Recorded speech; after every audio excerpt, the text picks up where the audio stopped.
السلام علیکم ورحمۃ اللہ دوستوں، میں امید کرتا ہوں کہ آپ سب خیریت سے ہوں گے اور آپ سب کی تیاری بھی بالکل بہت ہی اچھی طرح سے چل رہی ہوگی۔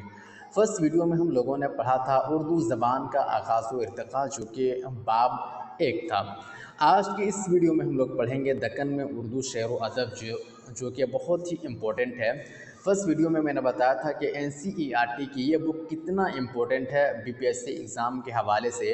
اس سے پہلے کا جو ایگزام ہوا تھا اس کو میں نے آبزرو کیا، کوشچن پیپر دیکھا تو میکسیمم کوشچن جو ہیں وہ BPSC میں NCERT کے اسی بک سے پوچھا تھا۔ تو اسی چیز کو مد نظر رکھتے ہوئے ہم لوگوں نے NCERT کو پڑھنا شروع کیا۔ تو آج کی اس ویڈیو میں ہم لوگ پڑھیں گے دکن میں اردو شعر و ادب۔ اردو شعر و ادب کی تاریخ میں دکن کو بڑی اہمیت حاصل ہے۔ کس کو؟ اردو شعر و ادب کی تاریخ میں جب شعر و شاعری اور اردو ادب کی بات آتی ہے تو اس میں دکن کو بہت زیادہ اہمیت حاصل ہوتی ہے۔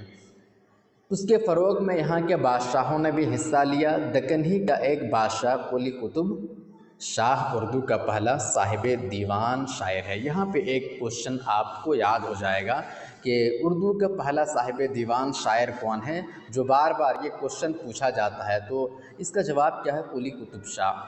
دکن کے ایک اہم شاعر ولی دکنی نے اپنے غزل گوئی کے لیے بے پناہ مقبولیت حاصل کی ہے۔ تو دکن کے شاعر کون ہیں؟ ولی دکنی۔ ولی دکنی غزل گوئی میں بہت ہی فیمس اور مشہور تھا۔ نیکسٹ ہمارا پوائنٹ ہے، پہلے دکن کی حدود میں گجرات، تلنگانہ اور کرناٹک کے علاقے شامل تھے۔ جو چیزیں امپورٹنٹ نہیں ہیں اس کو ہم جلدی پڑھ کے آگے بڑھ جائیں گے۔ یہاں 4 زبانیں گجراتی، مراٹھی، تیلگو اور کنڑ بولی جاتی تھی۔ اردو زبان سب سے پہلے شمالی ہند سے آنے والے صوفیاء کرام کے ساتھ یہاں پہنچی۔ یہ تھوڑا سا امپورٹنٹ ہے۔ اردو زبان سب سے پہلے شمالی ہند سے آنے والے، کہاں سے آنے والے؟ شمالی ہند سے آنے والے، کس کے ساتھ؟ صوفیاء کرام کے ساتھ یہاں پہنچی۔ صوفیاء کرام نے رشد و ہدایت کے سلسلے میں مقامی زبانوں سے میل جول بڑھایا۔ اس میل جول سے ایک نیا لسانی ماحول تیار ہوا۔ دکن پر علاؤالدین خلجی کی فتح نے شمال و جنوب کو ایک دھاگے میں پرونے کا کام کیا اور نئے لسانی ماحول کو مزید فروغ حاصل ہوا۔ کچھ ہی عرصے بعد 1327 عیسوی میں محمد بن تغلق نے ہندوستان کی راجدھانی کو دہلی سے دکن کے علاقے میں یعنی دولت آباد منتقل کرنے کا فیصلہ کر لیا۔ جب پائے تخت تبدیل ہوئی تو لسانی ماحول کو تیزی کے ساتھ پروان چڑھنے کا موقع ملا۔ زندگی کے ہر شعبے سے تعلق رکھنے والے افراد یہاں آ کر بس گئے۔ زبان کے لین دین کا جو عمل صوفیاء کرام سے شروع ہوا تھا وہ فوجیوں، سپہ سالاروں سے ہوتا ہوا حکام اور دربار تک پہنچ گیا۔ اگرچہ 1 سال کے بعد ہی دہلی کو دوبارہ راجدھانی بنا دیا گیا، تاہم دہلی سے تعلق رکھنے والے زیادہ تر لوگوں نے وہیں رہائش اختیار کر لی۔ دہلی سے آئی ہوئی زبان پر مقامی اثرات کی وجہ سے آگے چل کر ایک نیا نام دکنی دے دیا گیا، جو اردو کی ایک قدیم شکل ہے۔ دکنی کیا ہے؟ اردو کی ایک قدیم شکل ہے دکنی، یہ بالکل قدیم شکل ہے۔ دہلی سے آئی ہوئی زبان پر مقامی اثرات کی وجہ سے آگے چل کر ایک نیا نام کیا دیا؟ دکنی دے گیا، جو اردو کی ایک قدیم شکل ہے۔ اسے قدیم اردو کہنا ہی مناسب ہے، کیونکہ افعال اور جملوں کی نحوی ساخت کے اعتبار سے دکنی اور اردو میں کوئی فرق نہیں۔ یوں بھی پورا دکنی سرمایہ فارسی اور اردو کی ادبی روایت کا حصہ ہے۔ تو یہاں تک آپ نے سمجھ لیا، آگے بڑھتے ہیں۔ اب دیکھتے ہیں بہمنی دور۔ بہمنی دور میں کون کون سی چیزیں امپورٹنٹ ہیں یہاں پہ ہم لوگ دیکھیں گے۔ دکن میں اردو زبان و ادب کے فروغ کے تعلق سے بہمنی سلطنت کا جو قیام ہے یہ بھی بہت زیادہ امپورٹنٹ ہے۔ اس کے 2 بڑے نتیجے سامنے آئے۔ ایک تو ہے کہ حسن گنگو بہمنی نے مرکزی حکومت سے مقابلہ کرنے کے لیے مقامی حمایت کو لازمی سمجھا۔ دوسرے کہ بہمنی سلطنت کے علاقے میں 3 مقامی زبانیں تیلگو، کنڑ اور تامل بولی جاتی تھی۔ ان میں سے کسی ایک کو دوسرے پر فوقیت دینے کے بجائے اردو کو سرکاری سرپرستی حاصل ہو گئی۔ کس دور میں؟ بہمنی دور میں۔ اسی سلطنت کے آخری دور کے بادشاہ محمود شاہ بہمنی کیا ہے کہ عہد کا ایک شاعر قریشی بیدری، کس کے عہد کا شاعر؟ محمود شاہ بہمنی کے عہد کا ایک شاعر تھا۔ کون تھا وہ؟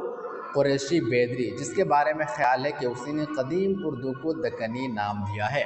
تو یہاں پہ ایک چیز امپورٹنٹ ہے کہ کس نے قدیم اردو نام دیا، جس کے بارے میں خیال ہے کہ اس نے قدیم اردو کو دکنی نام کس نے دیا ہے؟ یہ ایک مشہور ہے جس کا نام ہے قریشی بیدری، اسی نے قدیم اردو کو دکنی کا نام دیا ہے۔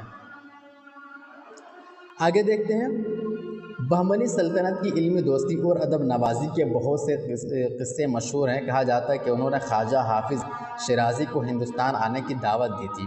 اس دور میں بہت سے صوفیاء کرام اور شاعروں کے نام ملتے ہیں، مثلا شاہ برہان الدین غریب، سید سیف الدین وغیرہ۔ اگلا ہے خواجہ بندہ نواز، جو کہ بہت ہی امپورٹنٹ ہے۔ ان کا نام کیا تھا؟ سید محمد حسینی۔ خواجہ بندہ نواز کا نام کیا تھا؟ یہ سب پوچھا جا سکتا ہے۔ ان کا نام تھا محمد حسینی اور تخلص ان کا تھا شہباز۔ وہ دہلی کس کے ساتھ آئے تھے؟ کس کے عہد میں آئے تھے؟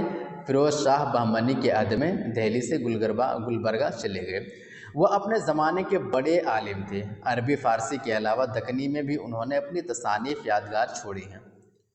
ان میں شکار نامہ اور چکی نامہ اہم ہیں۔ تو کوشچن آ سکتا ہے کہ شکار نامہ اور چکی نامہ کے مصنف کون ہیں؟ تو آپ کو کیا جواب دینا؟ خواجہ بندہ نواز گیسو دراز۔ یہ کس کے مصنف ہیں؟ شکار نامہ اور چکی نامہ کے مصنف ہیں۔ اور ان کا نام کیا ہے؟ ان کا نام سید محمد حسینی ہے اور تخلص ان کا کیا ہے؟ شہباز ہے۔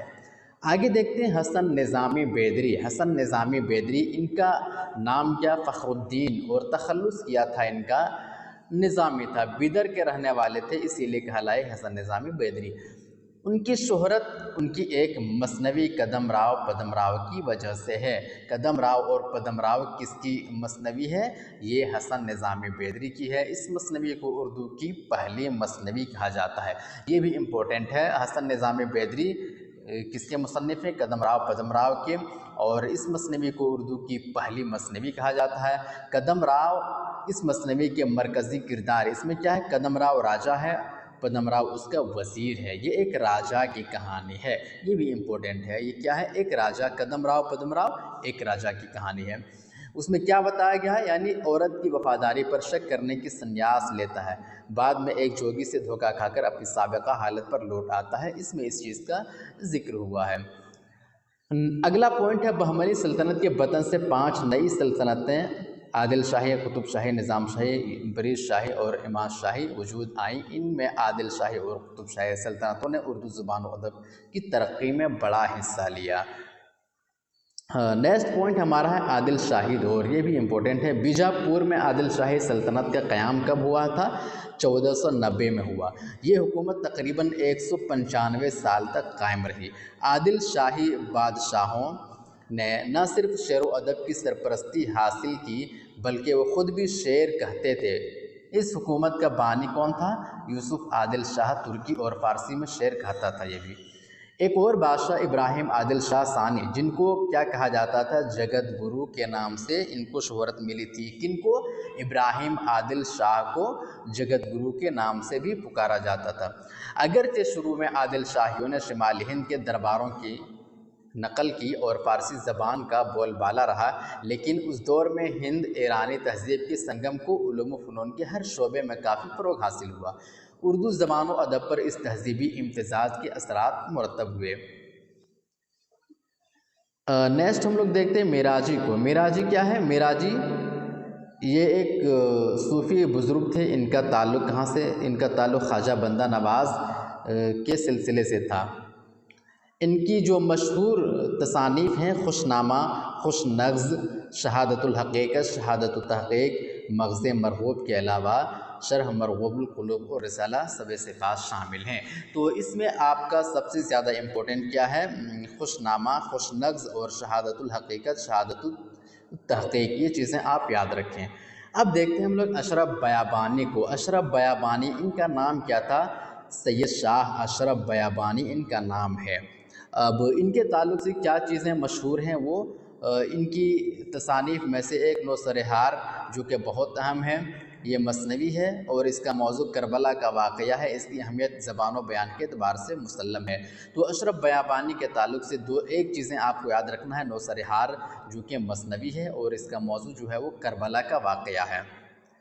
اگلا ہے ابراہیم عادل شاہ ثانی۔ ابراہیم عادل شاہ ثانی کے حوالے سے کون سی چیزیں آپ کو یاد رکھنا ہے، میں آپ کو بتاتا ہوں۔ کتاب نورس یا نورس نامہ، یہ بنیادی طور پر راگ اور راگینوں سے متعلق ہے۔ اس چیز کو آپ یہاں تک نوٹ کر لیجئے کہ کتاب نورس یا نورس نامہ یہ کس کی کتاب ہے؟ یہ ابراہیم عادل شاہ کی کتاب ہے۔ اور اب نیکسٹ دیکھتے ہیں ہم لوگ شاہ امین الدین اعلیٰ۔ شاہ امین الدین کے حوالے سے کون سی چیزیں امپورٹنٹ ہے، اہم ہے، وہ چیز دیکھنا ہے۔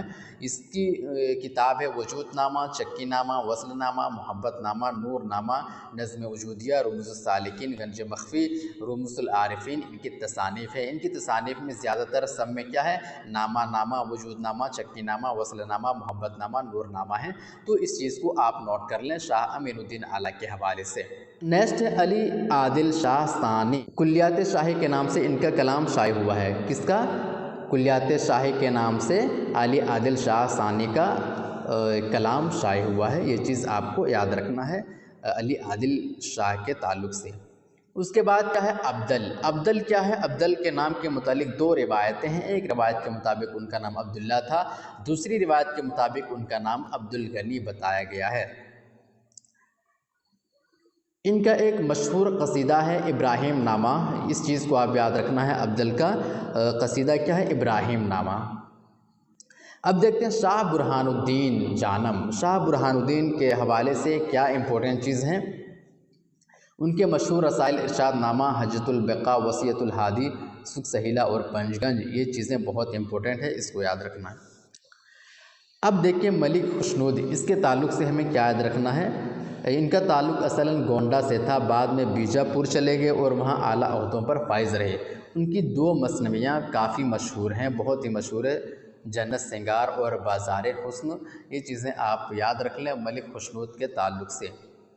جنت سنگار امیر خسرو کی فارسی مثنوی ہشت بہشت اور بازار حسن انہی کی یوسف زلیخا کا دکنی ترجمہ ہے۔ یہ پورا امپورٹنٹ ہے، آپ اس چیز کو اپنی کاپی میں ضرور نوٹ کر لیں۔ رستمی کے تعلق سے دیکھتے ہیں کیا امپورٹنٹ ہے۔ رستمی کے تعلق سے ان کا ایک فارسی مثنوی ہے جس کا نام ہے خاور نامہ۔ کیا ہے؟ خاور نامہ، جو 24,000 اشعار پر مشتمل ہیں۔ اب آگے دیکھتے ہیں شوقی۔ شوقی کے حوالے سے کیا چیزیں امپورٹنٹ ہیں؟ شوقی، ان کا نام حسن تھا۔ شوقی کا نام کیا ہے؟ حسن تھا۔ اور شوقی کیا ہے؟ ان کا تخلص ہے۔ اب ان کے تعلق سے کون سی چیزیں امپورٹنٹ ہیں وہ دیکھتے ہیں۔ دیوان حسن شوقی، ان کا دیوان، ان کا کلام شائع ہوا ہے دیوان حسن شوقی کے نام سے، تو یہ چیز آپ کو یاد رکھنا ہے۔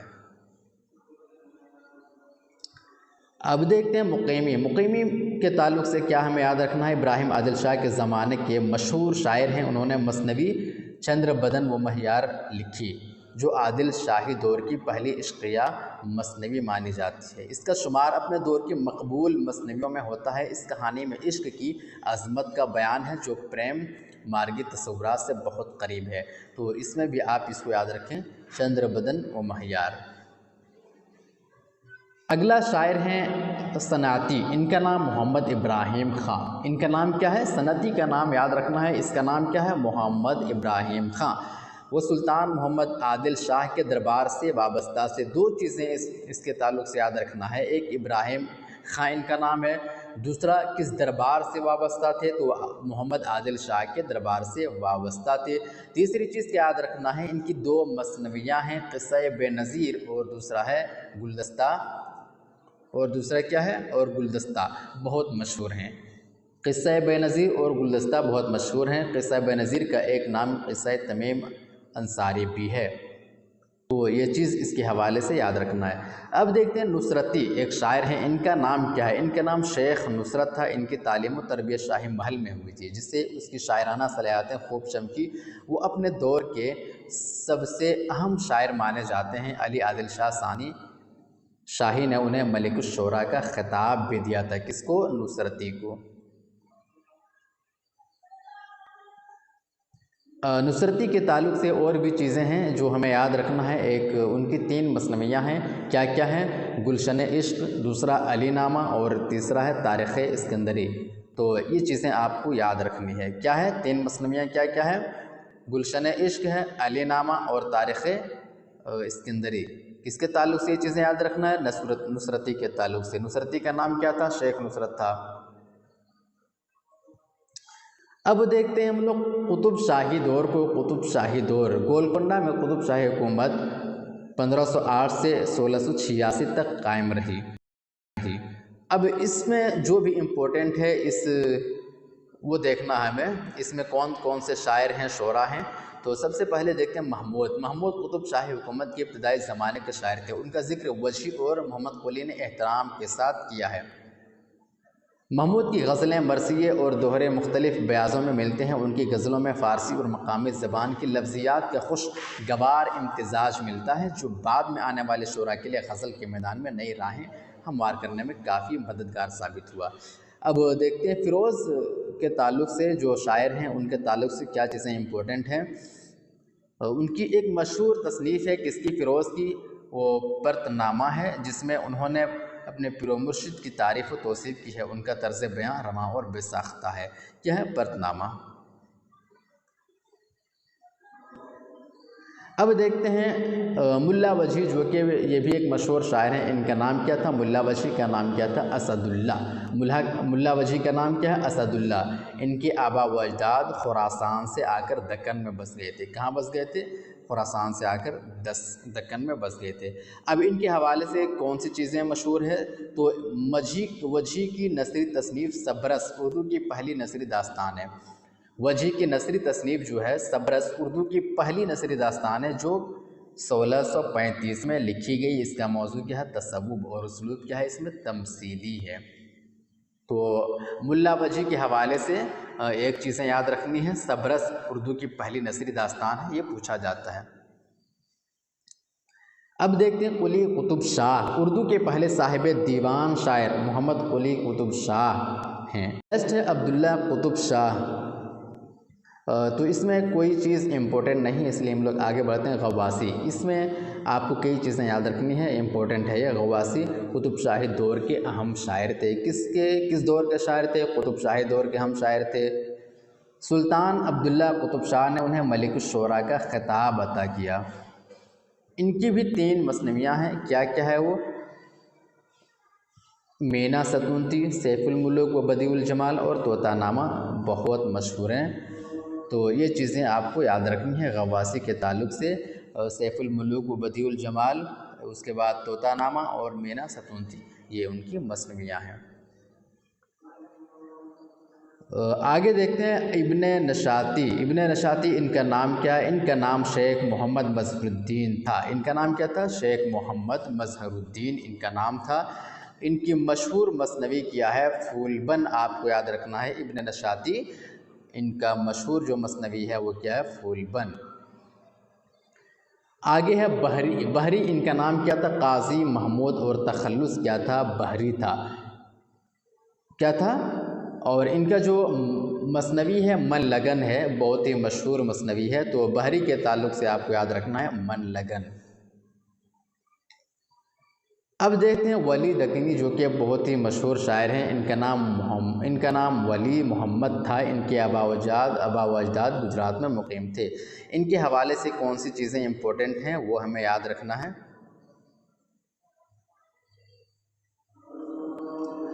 نیکسٹ ہے سراج اورنگ آبادی۔ ان کا نام کیا تھا؟ ان کا نام سید شاہ سراج الدین حسینی اور تخلص سراج تھا۔